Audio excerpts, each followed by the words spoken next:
Ganjam degree college पक्षर NSS camp करा जायछि एवं ए कैंप को धार्य करा जायछि 26 तारिख रु 1 तारिख पर्यंत कार्य करेंगे एवं छात्र छात्री माने जो स्वेच्छासेवी कार्यानुष्ठान ग्रहण करी गोटे ग्राम को बछा जायछि जो पालीबंध ग्राम को बछा जायछि एवं मु सीधा कैमरामैन को कहबी देखंतु एठारे छात्र छात्री एवं तांकर जो लेक्चर आसीचंती एवं समान को नेकी एवं गोटे गाँ रे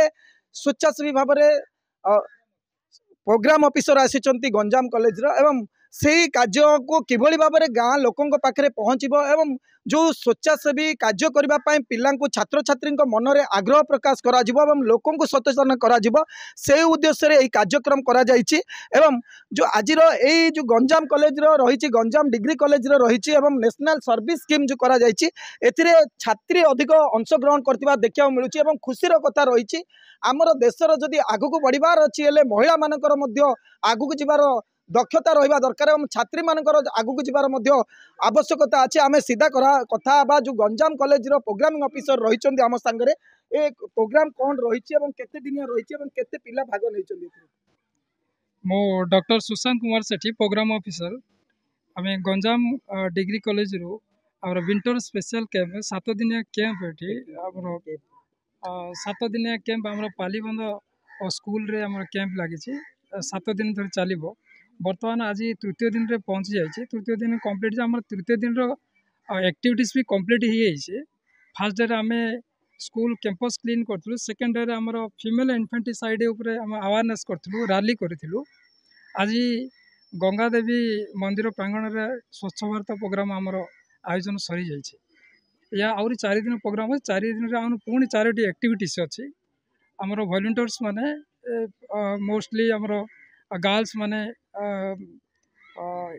बहुत आंतरिक सदस्य माने पार्टिसिपेट कर बॉयज माने भी पार्टिसिपेट कर सर मुख्यतः 3 दिन रे कौन कौन कार्य करिसेंती 3 दिन आमर 3टी एक्टिविटीज ऑलरेडी कंप्लीट हेलानी प्रथम दिन रे आमर स्कूल कैंपस क्लीन थिला जो स्कूल आम जो प्रॉपर प्राइमरी स्कूल नहीं बहुत असना होता आवर्जना होता क्लीन कर वॉलंटियर्स माने सेकेंड डे फीमेल इन्फेंटिसाइड आम देखिलु ये जो रूराल एरिया रे प्राय फीमेल आप जानते हैं ऑल इंडिया लेवल में फीमेल इन्फेंटिसाइड उपर बहुत प्रोग्राम हो कारण कन्या भ्रूण हत्या पूरा एकदम ओपनली आजिकल हो गलानी अवश्य कौन विभिन्न प्रकार सरकार अंकुश अच्छी से अंकुश भी लोक मैंने हाइड कर विभिन्न प्रकार तेणुक आम से लोक मान इवेन इंटराक्शन कर माँ मान को बुझेचु पेरेंट्स मान को बुझेचु फीमेल तृतीय दिन आज आम गंगा देवी मंदिर प्रांगण सफाई कार्यक्रम देखो 3 दिन मध्य गोटे हूँ जो स्कूल परिसर में रोच यूपी स्कूल पालीबंधे रोच तार सफाई कार्यक्रम कर द्वितीय दिन में जो बर्तमान सबुठार मुख्य फैक्टर देखा मिलूँ जो भ्रूण हत्या कन्या भ्रूण हत्या रोकने एक प्रयास कर छात्री मैंने जो प्रोग्रामिंग ऑफिसर रही आज तृतीय दिन में पालीबंधे पहुंची पालीबंधर जो मंदिर रही पर्यटन स्थली रही ऋषिकुल्या नदी मुहाण रही तार सफाई कार्यक्रम रही आम छात्री मान सहित सीधा आलोचना करवा से भाग नहीं केते खुशी अनुभव करुँच गंजाम डिग्री कॉलेज गंजाम समस्त एनएसएस वॉलंटियर आसी ये जोग देचु आम समस्ते 7 दिनिया कैंप रे जोग देकरी 7 दिन जाक आम सेठारे विभिन्न प्रकार स्वच्छतार कार्य करने सहित एवं बहुत प्रकार अवेयरनेस काम भी करथाउछु जमिति कि आम फास्ट प्रथम दिन आमर स्कूल क्लीनिंग हैला परे आमर भ्रूण हत्यार क्लीनिंग हैला भ्रूण हत्या कैंप रो माने जमिति कि भ्रूण हत्या रैली हैला जमिति कि भ्रूण हत्या उठे पारिबा भ्रूण हत्या उठेले नारी माने से माने जो नारी माननकु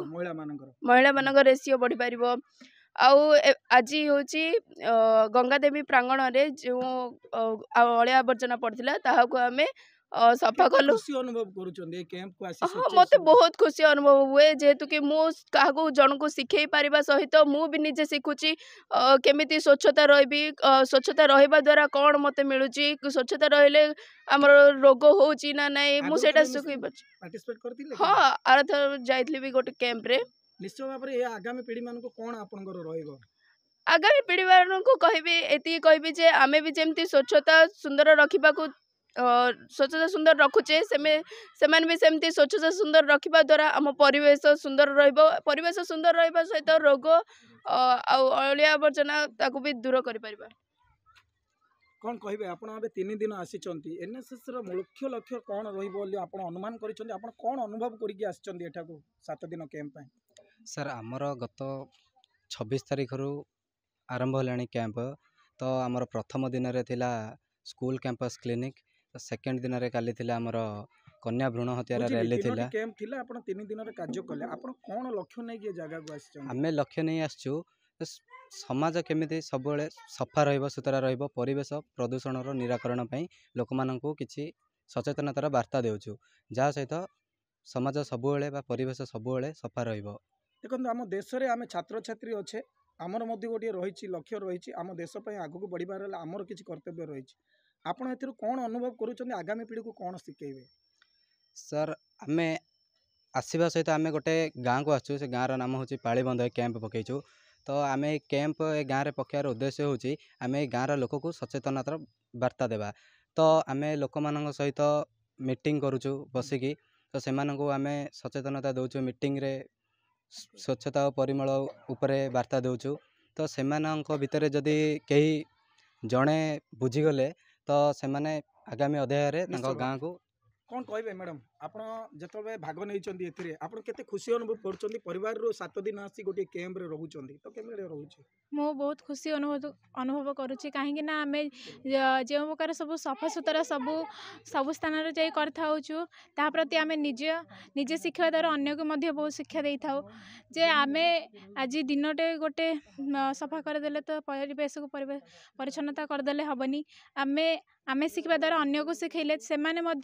आगामी तारीख रे से बहुत परिवेश परिच्छन्नता करी रखिबे भितर छात्र छात्री मन रे गोटे भावना सृष्टि होईची जे निजे आमे सचेतन हो गले देश सुधरी जीवनी कि आम परिवेश सुधरी जीवनी आमे निजे सुधरिबा आमे किछि शिक्षादान करबा द्वारा अन्य मानकु शिक्षादान करिवु एवं आमर आख पाख अंचल जो रही महिला मान हूँ आमर मुख्य लक्ष्य रही जो कन्या भ्रूण हत्या करा जाउची ताहाकु किभली भाव में रोकी पारबु आमे जड़े महिला आमे जड़े छात्री आमे माँ मानकु किभली भाव में मोटिवेशन करिवु जहा द्वारा ए जो सरकार एते उद्यम करूचंती तथापि यार रोक रे लागुनी जे भ्रूण हत्या रे तेणुक आमे आम माँ भौणी मानक सहित आलोचना करिवु भाई संगे आलोचना करिवु एहाकु रोकिया पई गोटे प्रयास कले ए जो एनएसएस जो कार्यक्रम करा जाउची कॉलेज पक्षरु ताहा सार्थक हम बोली आम आशावादी रखीचु एवं आम 7 दिनिया कैंप रे भाग नहीं गंजाम रो सुधीर कुमार नांग रिपोर्ट एमबीसी न्यूज।